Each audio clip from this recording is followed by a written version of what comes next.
All right, we're doing another round of exploring new Genesys format because it's very early. Once again, players want to get the chance to mess around with this and so forth. So we have Lightsworn, and I can tell you you're dedicating most of your points in this to that grass looks greener, but also like the OCG, just bringing back Eclipse Wyvern.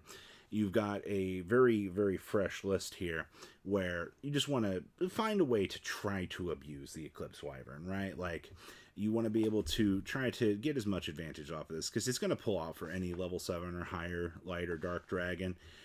As you can see, you have some great candidates in this list that you will be able to access and be able to, use for your victory lap. It's also kind of funny because I do see that we are doing the Vanquishing Light here, which I don't even remember the last time Vanquishing Light was even considered as a relevant card. But you're telling me here that we can actually play this in Genesys format. So if you're a Lightsworn person, I think you'll enjoy this. Also, you don't have to go dig out an Arcus for this list, and that's a plus. I will take that. This is probably more my style because I see this card right here, and I am pleased. If I am to explore this format, it's probably going to be with something with Light and Darkness Dragon, just because I'm a huge fan of that. I can tell you, man, they can.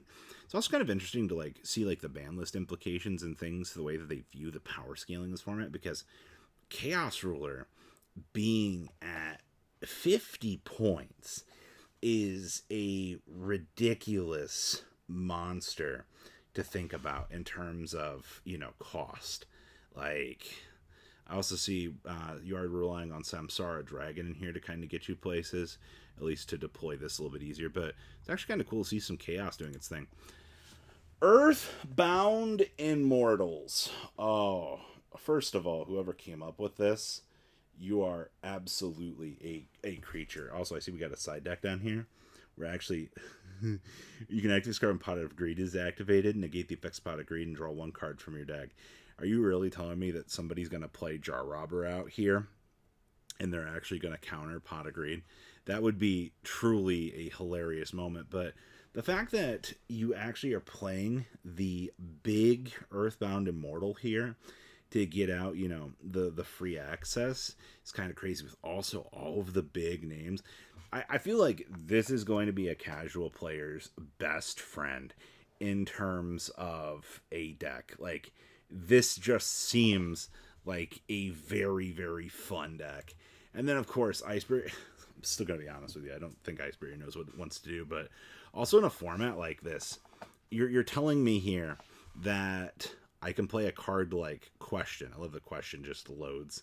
You're telling me here that Question is something that people are going to consider for this format. Okay. I see your side deck. You've also got a lot of people considering things like Dark Holes and things like that, which I guess are fine. Most of what you're going to be doing in this is just you're going to be deploying General Ryo. You're going to be grinding through that continuous effect that Ryo's got. And I actually think that's actually not too bad for what you're working with. Also, Trishula only takes 3 cards. That's kind of funny. Trishula takes 3, but you're telling me I can abuse these in full steam ahead. Okay. Vanquish. I think that...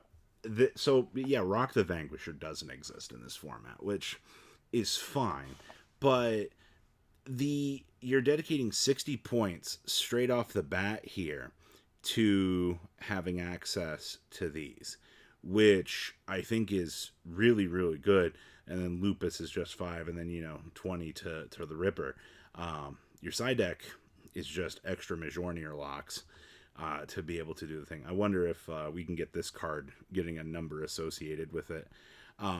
Also, you are free to abuse Paradise Smasher in this format. It's crazy to me because, the canine stuff, while it is incredibly broken, the question you've got to ask yourself is, are people going to be willing to dedicate cost to the hand traps. And I don't know. That's kind of what I'm curious about. Shifter being 5 is kind of interesting, man. It really is.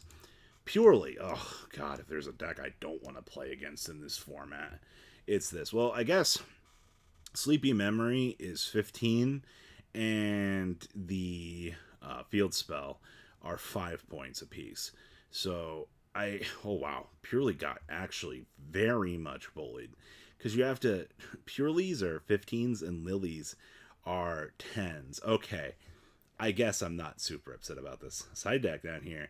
You got the Mask, you got the Iron Thunders as well. Okay, but also they're dedicating slots to Medora. I guess, to be fair, Mudora does give you like some shift back here, and that's actually kind of a cool thing. You also do see the one Black Outlast, but I think probably the card that helps this deck out the most is actually the Dawn Angel. The fact that this TCG exclusive actually does a lot for this deck is actually kind of cool. Oh boy, somebody cooked up Snake Eyes. Well, the fact that you're playing Ashes in here as a hand trap is an interesting choice, because you're dedicating, well, this is 25 points right here just to be able to get the Snake Eyes package off the ground.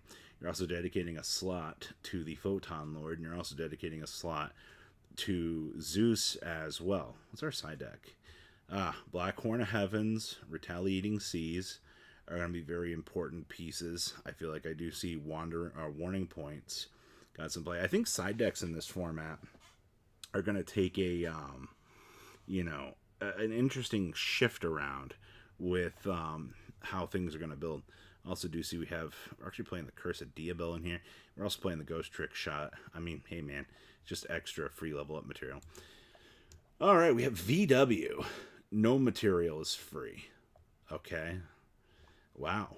You actually have to pay 20 points if you want to actually play Shenshin. It's kind of crazy. Also, I didn't realize Terror Top was actually 3 points too. So you actually, in order to build this, you're going with the one Terror Top, one Takumtumborg, which I think is fine. I mean, we played this combination of numbers for years. I mean, this is nothing, no different than, rolling back a couple of Forbidden Unlimited lists just to kind of do your thing. Are also dedicating slots to Skullmeister. I don't know, Skullmeister doesn't feel very good in this format. I also do see most people are willing to dedicate more slots to, things in the extract, like that Zeus. It's going to be more of a blowout card than I think people are kind of going to want to admit that it is. This doesn't seem like a terrible list, especially if you were wanting to get in and try to play this. Zombies. Well, first of all, why are we playing Triple Engage in this when there's no Hornet drones in here? I guess they were just trying to toss in every little thing that they could under the sun. Yeah, disregard this list. This list is bad. All right, we have Resonators for you here. I do feel a little bit better about this. Resonators going to be a much better call here. I do see, especially with the Fiendish Change, you can just pretty much play it straight out of the starter deck, right? Because you got access to these at 10s. That's definitely a fine resource. You've got, I think, everything else here that you could possibly want. I love the fact that Hot Red Dragon Archfiend King Calamity is 1 point. They're just like, yeah, you can blow 1 point to play the blowout card. But, maybe it comes up, maybe it doesn't. Who knows? And we have Blue Eyes for you. Now, you got to remember, Blue Eyes is probably going to be the deck that a lot of the casuals are going to gravitate towards, just because they can slam Chaos Max on the table here. And, this does look like a very, very fun option for people to just try to turbo out and work with. You've also got access to the Dragon Mirrors in here. I also do see, going with the 2 Chaos Forms. Also, seeing some True Light action in here is good. See, we're rolling out the classics for this list. But, I mean, a deck like this, it shouldn't be really too hard to work with on the fundamentals of, just kind of how the format's doing. But, I mean, this is just some more examples of what you can kind of mess around with in this format. I think you've got a lot of fun options. My chat keeps telling me Victory Dragon, Victory Dragon, Victory Dragon this. But you know, people can just concede the minute it comes down. So it is exactly what it is. All right, you guys have a good rest of your day.